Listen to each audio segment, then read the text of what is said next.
Hi, Richard here. I've got something awesome for you maths teachers, and it's free. And it's to do with the teaching of the solving of equations.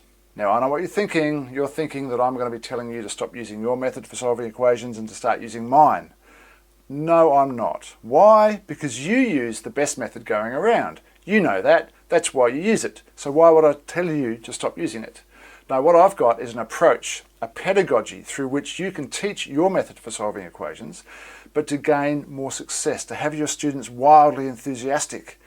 Now, okay, if you've got students who are not yet ready to be wildly enthusiastic about maths, they'll certainly be more engaged than normal.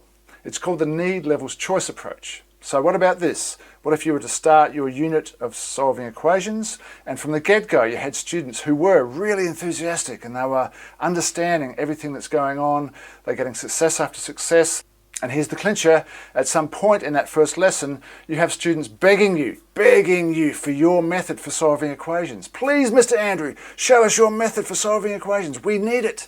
I know it sounds wacky, but that's what happens, and you should expect it to happen, otherwise you're not doing it right. And it's the opposite to what normally happens, isn't it? Normally we teach our method using the easier equations first, and the students fight us on it. They don't want to use that method, they want to use their own method. Or they sort of follow our method, but sort of not. So by the time they get to the difficult questions, step 3, 4 questions, they don't get the right answers, and then they switch off, and then they disengage, and then they decide that they're no good at solving equations and that algebra sucks. Which is the opposite to what should happen. We should have them, they should be loving solving equations because it's like solving puzzles.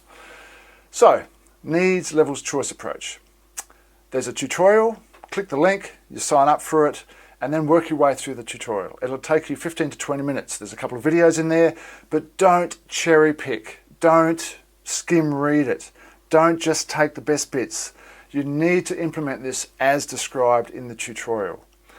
Have fun with it. The first time I used this, I couldn't believe the difference between what I'd been doing for years and what this approach provides in terms of engagement and understanding. It's fantastic. So check it out. Let us know what you think. Trial it with your students. Tell us how you get on and have fun. And that's it. Thanks for watching.